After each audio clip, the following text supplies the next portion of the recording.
everybody, welcome back to the channel. I'm Eden Maybon of Light Cycle Astrology. Happy New Year. I hope you had a good New Year's Eve and a good weekend. Today, I'm getting into my top 5 astrology transits of 2023. I'm calling this series The Good and the Bad because I don't want to rush everything and put it into just one video. So over the course of this week, I'm going to get into those top 5 aspects. I'm calling it The Good and the Bad because some of these aspects or transits are powerful. Some of them are, positive, and some of them are also pretty black-pilled. So we're going to give you a mix of what to expect over the course of the year. These are just the ones that I found were really standing out for me as I was perusing the astrology for the whole year. A lot of astrologers have already mentioned some of these because these are big transits that are happening. Let's go ahead and take a look at just this week's schedule so you know what to expect for what I'm going to be covering. So again, the 5 biggest astrology transits 2023 series, good and the bad. Today, we're going to get into the first one of those, which is Saturn entering Pisces, that takes place on March 7th. I'm titling this aspect a sea change, but we've had this dream before. On Tuesday, I'm going to get into the double new moon in Aries that is taking place on March 21st and also on April 19th. I'm calling this one Flipping the Script. Now, this double new moon in Aries, it's not, strictly an aspect. What it is just kind of an anomaly that happens every 18 months or so, where we sometimes get double new moons in one sign or sometimes double full moons in one sign. And what happens is it changes the sequence of lunation. So that one is just an interesting one rather than a specific transit or aspect that we're having. But I think it really does add the character of the year when it's put into context with everything else that is happening. On Wednesday, I'm going to get into the Pluto entering Aquarius. Of course, this is a major, huge aspect. Everybody's been talking about it for months already, and rightly so. This is taking place on March 23rd, and it's Pluto is in Aquarius until June 11th. I'm titling this one A Taste of Hell in Heaven. Venus is stationing retrograde. We're going to go over that on Thursday. And that happens on July 23rd this year. I'm titling that one Questions About Self-Love. And last but not least, on Friday, I'm going to get into the Libra annular solar eclipse, followed by the Scorpio partial lunar eclipse that is taking place on October 14th and the 28th of October. So this one I'm titling The King is Dead, Long Live the King. Kind of a dramatic title, but that is a pretty dramatic time period in the astrology this year. All right, so today we're going to go over the Saturn entering Pisces aspect, which is happening chronologically first in the year, but it's also a really big transit that tones much of the next couple of years here. Sometimes when outer planets ingress into a new sign, they tend to retrograde back out of it for a while. That's what's happening with Pluto for us going into Aquarius. But with Saturn, it actually goes into Pisces and it doesn't come back out.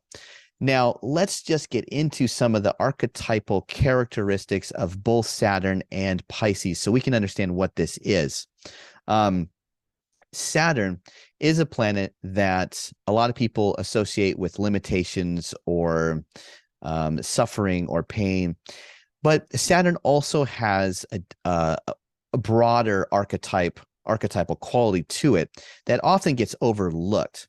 One of the things that Saturn represents is also it can represent science, ingenuity. It can also represent a sort of a vision that seeks to look beyond the numinous borders of things. It's also a planet that is closely associated with oppositional energy or oppositional tension. It was said to be the aspect that was the nature of the opposition within astrology. It was said to be very Saturn in quality. So we have this planet that, yes, it can mean things like limitations and frustrations and the cosmic red light, if you were telling you that it's going to deny whatever you're trying to do. It can have that quality that typifies like something structural or hard. That's more of a modern delineation for Saturn, but it also is far looking. It has imagination. And it tends to be about division or contrast or contrarianism. So when you take all of that, plus the classic, melancholic quality of Saturn, and you put that into a Jupiter-ruled sign such as Pisces, you get some very interesting things. Pisces, being Jupiter-ruled, is a sign that has a quality of hope and optimism.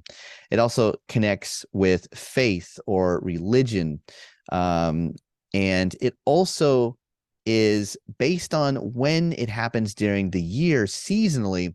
It also is a sign that has a discontented quality because it's the last month right before the spring.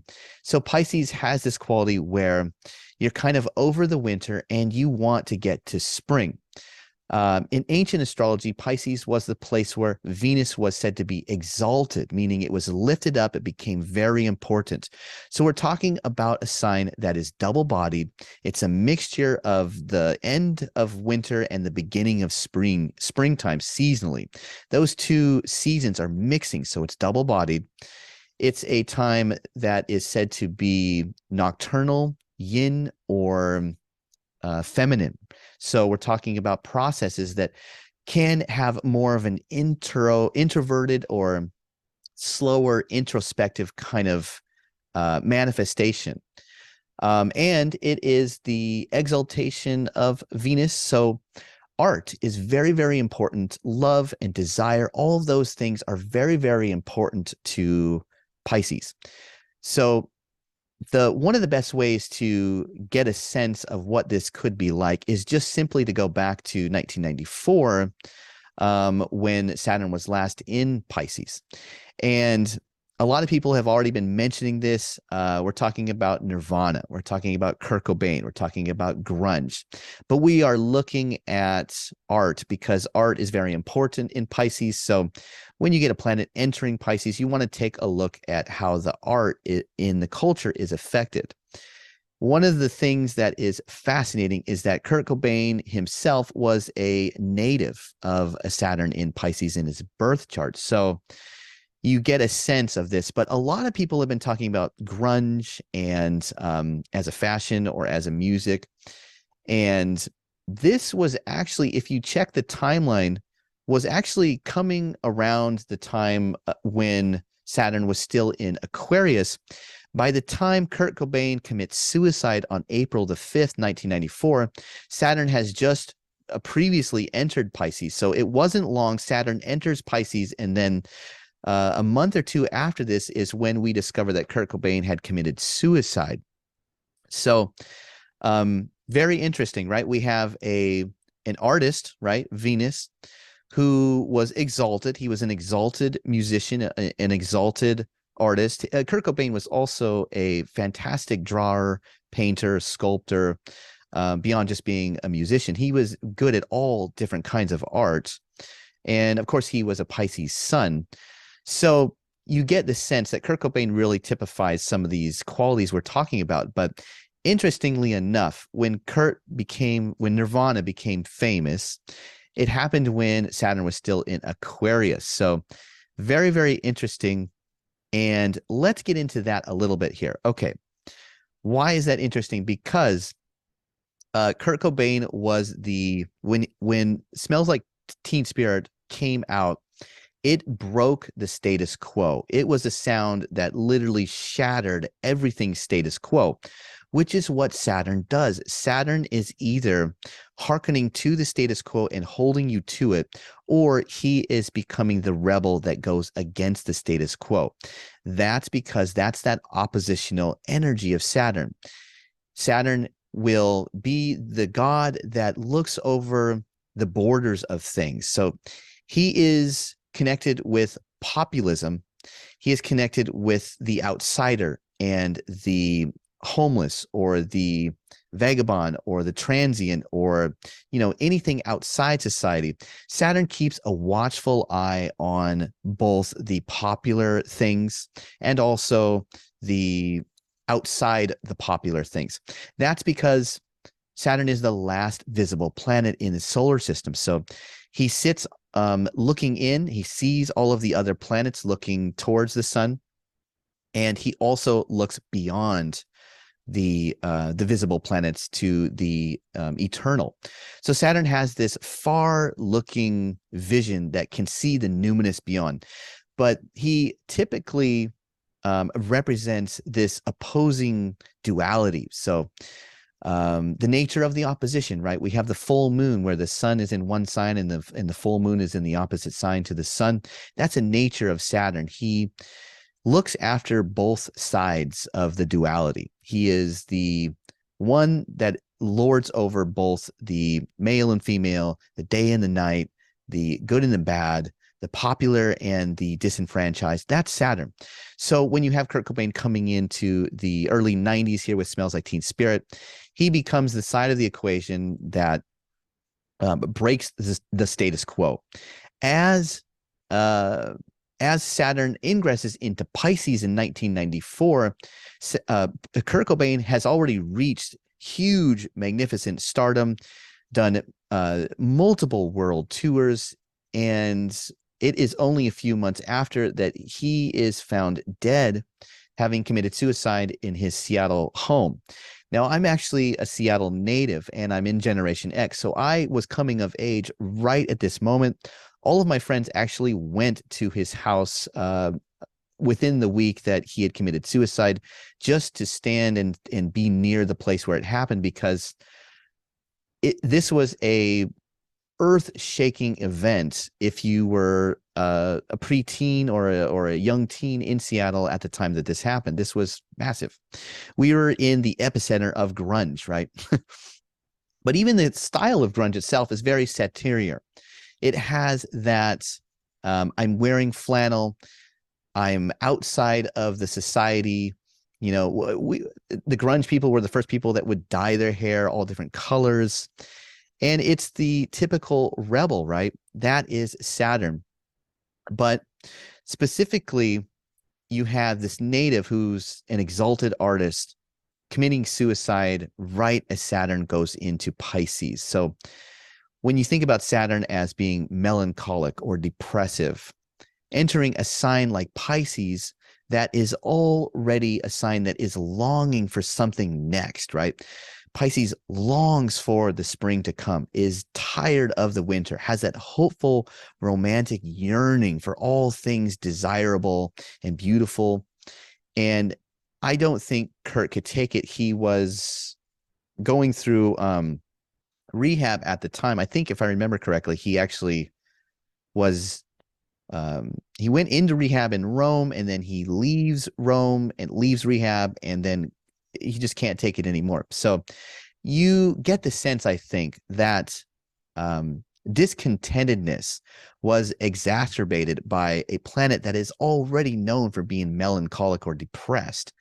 So that is one quality. Now, I don't want to make it sound like Saturn and Pisces, it's just we're all just going to be depressed and we won't know what to do with ourselves. But there is that quality where there's that longing gets very melancholic. We can hear that in the grunge music. We can see that in the grunge style. But let's go down the list a little bit more. Beck, right? Also, 1994 comes out with the song Loser. Now, initially, this song was an independent release, and it slowly gains traction over the year. But this is the song that made Beck. Okay. I'm actually going to skip down to the bottom of the list here to go into a point with this. But Boys to Men comes out with I'll Make Love to You. Let's talk about this. It's a slow, romantic, mature, sophisticated, mainstream song that was at the #1 spot for 14 weeks. Now, this was near the end of 1994, but there you go. There is the duality. On the one hand, you had grunge, you had the rebel, the outsider, the guy wearing, old uh, Salvation Army clothing with dyed hair who's smashing his guitar, and it has all this angst, right? And then you have the very sophisticated vocalizations, the very mature form of slow music that is romantic. I'll make love to you. Go back and listen to this song. It's completely mainstream. It's completely romantic, but it's slow, just like Saturn. And it has lasting power. It stays number one for 14 weeks. So that's where you see the duality in the culture, or the duality within the art. You have both sides of the duality being represented. You have the outsider, and you have the very mainstream but sophisticated, mature kind of version of Saturn. Saturn is making both kinds of music. He's representing both. And you see that. Beck, Loser. Go back and listen to the song Loser. It's a complete middle of the road mix. Beck was coming up with this song that was, in one way, it was very sophisticated. It was rapping or rhyming, or spoken word over a beat, just like hip hop, but it also had that pop kind of slightly grungish chorus. Green Day, we're back into the rebel side of Saturn here. When I Come Around. Coolio makes a song called Fantastic Voyage. How is that for Saturn in Pisces? We've got Pisces obviously having that association with the sea. And again, you have something fantastic, right? You have something that is fantasy, which is often associated in modern astrology because people say that Neptune is the modern ruler of Pisces. So you have that fantasy quality. But again, you have fantasy through Pisces because that Jupiter is looking towards the spring and longs for something beautiful. And you also see how fantasy could be associated with Pisces by just the exaltation status of Venus, that art or that beauty, that desire that's really, really lifted up and important right there, creating a very fantasy world that is longing for something romantic soon to come in the springtime. So fantasy voyage, right? Interestingly enough, Coolio recently passes away late 2022, sitting on his toilet. So that is just one of those synchronistic things, okay?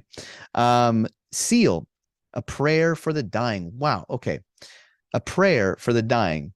So a Jupiter-ruled sign, right? Pisces is ruled by Jupiter, and Jupiter is associated with religion, prayer, belief, hope, faith, trust. It's a very religious or faithful kind of devoted sign. And you have a Saturn, which is connected with the winter time and what happens in the winter, but life is dying, right? Leaves are falling off. Life struggles to even survive in the wintertime. So Saturn is classically associated with dying or old age or death. So a prayer for the dying. It's perfect. Smashing Pumpkins, Disarm. Wow, trippy, right? The killer in me is the killer in you, my love. I'll send this smile over to you. The killer, right? Saturn is associated with killers or violence. The killer in me is the killer in you. Pisces is, again, Jupiter ruled, and Jupiter is always associated with the collective, but really it's because Jupiter brings cohesiveness. Jupiter brings things together. You have to see, how do you get things that are divided while also at the same time, those things must be expressed through a form of cohesion or unity. Well, there you go right there. The killer in me is the killer in you. We're all killers. There you go right there. My love, Venus, the exaltation of Venus. I'll send this smile over to you. Sounds very Jupiterian, that last part. So, I'm just kind of going into some of the nuances here. Stone Temple Pilots, the Interstate Love Song. One of the lyrics in the song, he says, I'm leaving on a southern train. You lied. Saturn, the ruler of deception in the ancient world, the ruler of lies. Leaving, Saturn also, again, separation or leaving or melancholy. Again, this Saturn theme. I'm leaving you. You've lied. I'm out of here. But the reason why I put this one into the list more so is because by now you really get a sense that this music at the time was either one of two styles. It was either very sophisticated, mainstream, romantic, slow, mature, or it was kind of edgy, outsider, rebellious. And the sound was characterized by people during this time. I just actually remember this from having lived through this time. The sound was actually described as a wall of sound. And it was the super distortion. When Smells Like Teen Spirit came out, this wall of sound just took over the mixing board. All you heard was just the super loud distortion, and people described it as a wall of sound. The hard-hitting drums, this whole thing was just very overpowering. And think about that. Saturn is a god associated with walls, a wall of sound. So I just think that that's kind of interesting. But and then we've already gone over Boys to Men. This type of art represents the opposing side within the artistic expression. So we basically have a clashing of art and culture. Now, I just want to get into a little bit of my own personal thing. So I was in junior high, I think it was in 7th grade, and I remember this moment so vividly because I remember that where I lived, there was such a fever with the new sound of music coming out of Seattle. Grunge and sub pop and all this stuff was just so big. But also at the same time, I remember Boys to Men coming out, and also songs like it that were coming out from like the Backstreet Boys. And I remember within my junior high, which was a mix of 3 elementary schools in the area, I remember that as R&B became something that was played more and more on the radio, it was slowly encroaching upon the space of the grunge music, which had already been established on the radio for a couple of years by then. So you really saw that there was almost a competition between the two musics. You were either in one camp where you were getting into some of the new R&B, and it was more sophisticated, and a lot of the people in my junior high, if they were listening to that, they were definitely more like the popular kids, right? They were the more mainstream, athletic, I don't want to be offensive, but they were like the jock, mainstream, good-looking kids. And then there were the other, like the skaters or the kids that would soon to be like trying pot for the first time. Those were like the grunge garage band kids. So in my junior high, I saw firsthand this clash of the culture where Saturn had to represent art in that opposing way.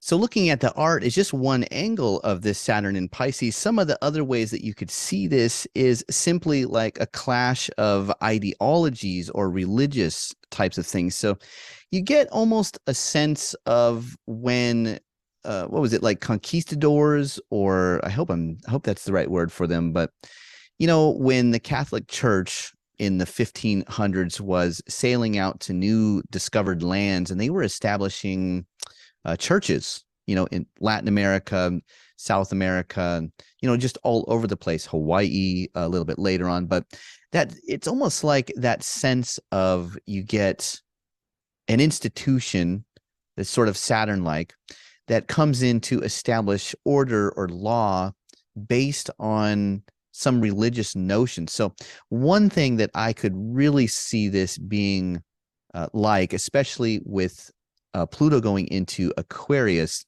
is something like a movement that is built around environmentalism, especially around maybe like air pollution or emissions or something like that, because we have Pluto in Aquarius. I'm going to go into that in Wednesday's video, but suffice it to say that there could be very, very strong religious, ideological fervor that has, just like the music did with the art, there are opposing camps, and both sides sort of had to express that Saturn through Jupiter.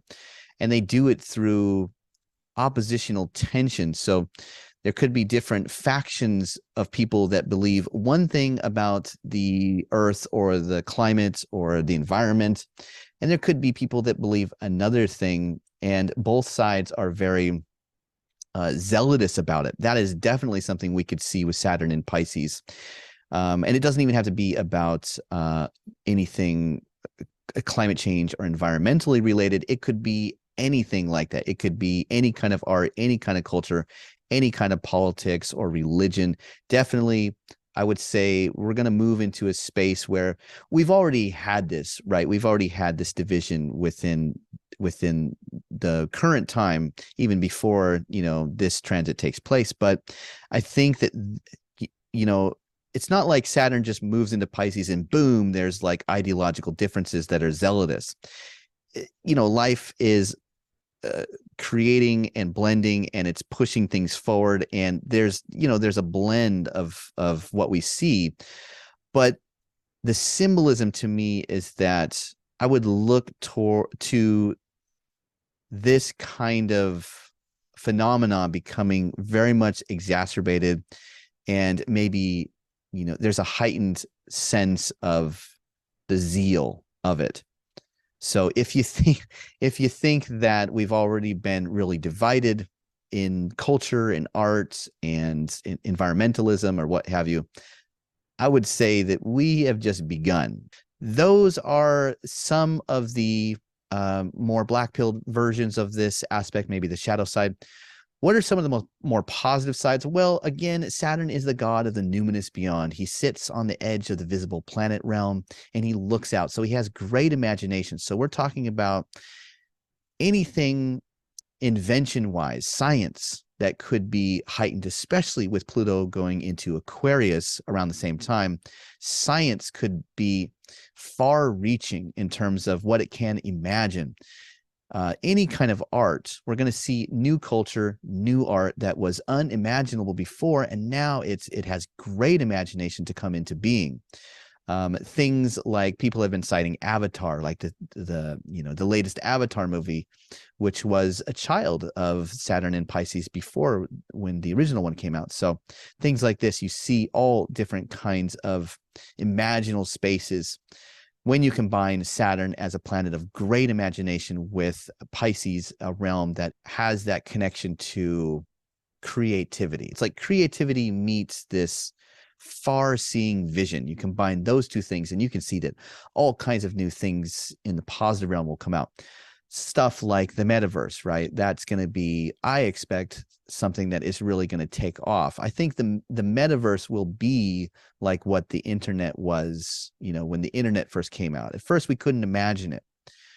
We couldn't imagine the way that the internet was going to completely change everything. The smartphone, having those devices with all that power to know anything, to contact anybody at any time, at any place, at anywhere.